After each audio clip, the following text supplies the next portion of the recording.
লোকসভা নির্বাচন শেষ হতে না হতেই বেজে গিয়েছে বিধানসভা উপনির্বাচনের দামামা। 10ই জুলাই রাজ্যের 4টি বিধানসভা কেন্দ্রে উপনির্বাচন রয়েছে। রায়গঞ্জ, রানাঘাট দক্ষিণ, বাগদা ও মানিকতলা বিধানসভা কেন্দ্রে রয়েছে ভোট। বিধানসভায় রানাঘাটের মুকুটমণিতেই ভরসা রাখছে তৃণমূল। রানাঘাট দক্ষিণের প্রার্থী ঘোষণা করা হয়েছে মুকুটমণি অধিকারীকে। কি প্রতিক্রিয়া মুকুটমণির, শুনে নেব। রানাঘাট দক্ষিণ বিধানসভা উপনির্বাচনে তৃণমূল কংগ্রেস এর পক্ষ থেকে মুকুটেই ভরসা করলো, কি বলবেন? আমি প্রথমেই অল ইন্ডিয়া তৃণমূল কংগ্রেসের সর্বভারতীয় দলনেত্রী মমতা ব্যানার্জি, সাধারণ সম্পাদক অভিষেক ব্যানার্জি সহ সমস্ত নেতৃত্ব, কর্মী সমর্থক, রানাঘাট লোকসভার প্রত্যেককে প্রণাম জানাই, কৃতজ্ঞতা জানাই, ছোটদের ভালোবাসা জানাই। আমি অত্যন্ত আশাবাদী যে সমস্ত তৃণমূল কংগ্রেসের নেতৃত্ব কর্মীরা আমরা একসাথে কাঁধে কাঁধ মিলিয়ে লড়াইয়ের ময়দানে অবতীর্ণ হব এবং সাধারণ মানুষের আশীর্বাদ ভালোবাসা নিয়ে জয়ের দিকে এগিয়ে যাব। রানাঘাট দক্ষিণ বিধানসভা নির্বাচনে, উপনির্বাচনে মতুয়া ভোট কতটা ফ্যাক্টর হতে পারে? আমি আশাবাদী যে মতুয়া ভোট ব্যাংক আমাদের সঙ্গেই থাকবে এবং সমস্ত স্তরের, সমস্ত ধর্মের বর্ণের মানুষ আমাদের সঙ্গে থাকবে। জেতার ব্যাপারে আপনি কতটা আশাবাদী? আমি 100% আশাবাদী। রানাঘাট দক্ষিণের মানুষ আমাদের সাথে আছেন এবং এবারে বাই ইলেকশনে আমরা তাদের আশীর্বাদ ভালোবাসা পাবো বলে আশা করি। রানাঘাট দক্ষিণে যে সমস্ত বিক্ষুব্ধ তৃণমূলরা আছে তারা আপনাকে কতটা সাহায্য করবে বলে মনে হচ্ছে? দেখুন, এই আপনার মুখ থেকে প্রথম বিক্ষুব্ধ কথাটা শুনলাম, কি উদ্দেশ্যে আপনি ব্যবহার করেছেন আমি জানি না, তবে এই কথা বলতেই পারি, কেউ দলের ঊর্ধ্বে নয়, আমরা সাধারণ সৈনিক মাত্র। দলনেত্রী এবং দলের কোর কমিটির সিদ্ধান্ত মেনেই আমাদের এগোতে হবে।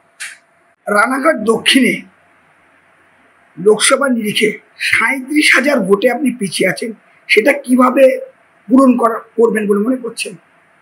দেখুন, একটা জিনিস স্পষ্ট যে রানাঘাট লোকসভার মানুষ আমাদেরকে আশীর্বাদ করেছেন, তাদের ভালোবাসা উচ্ছ্বাস চোখে পড়ার মতো ছিল, কিন্তু বিভিন্ন কারণবশত আমরা আমাদের যে ভোট, সেই ভোট ব্যাংকটাকে ভোট বাক্সে কনভার্ট করতে পারিনি। আপনারা সেটা দেখছেন, আপনারা মিডিয়াতেও সেটা দেখেছেন। আমরা আশাবাদী এবং সমস্ত দ্বিধা দ্বন্দ্বের ঊর্ধ্বে উঠে দলনেত্রীর নির্দেশ মেনে আমরা সকলে কাঁধে কাঁধ মিলিয়ে লড়াই করব এবং সাধারণ মানুষের আশীর্বাদ গ্রহণের মাধ্যমে আমাদের জয়ের পথে অগ্রসর হতে হবে। কর্মীদের কাছে কি বার্তা দেবেন? কর্মীদের কাছে বার্তা দেব, লোকসভার মতো আপনারা নেতাদের কথাতে চলবেন না। আপনারাই নেতা, বুথ স্তরের কর্মীরাই নেতা, সাধারণ কর্মী সমর্থকরাই নেতা। আপনারাই জেতানোর মূল কারিগর হবেন, আপনারাই দলের সম্পদ।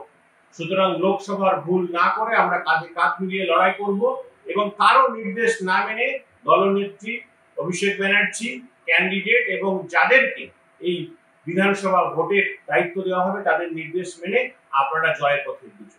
ওই বিধানসভায়, অর্থাৎ রানাঘাট দক্ষিণের বিধানসভায় ব্যাপক ভোটে জিতেছিলেন, তারপরে দল চেঞ্জ করার পর সেখানে আপনি লোকসভা নিরিখে হেরেছেন, এটা কি মনে হচ্ছে?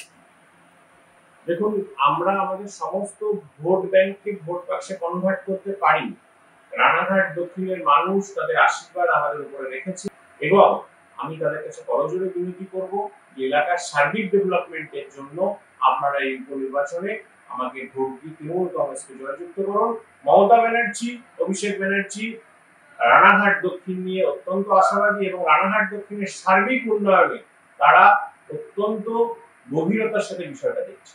আপনি একজন বিজেপি ঘরানার লোক, তৃণমূলে গিয়েছেন, বিজেপি ভোট এবং তৃণমূল ভোট দুটো ভোট যদি এক করেন তো ব্যাপক ভোটে জয়লাভ করতে পারেন, সে ব্যাপারে কতটা আশাবাদী?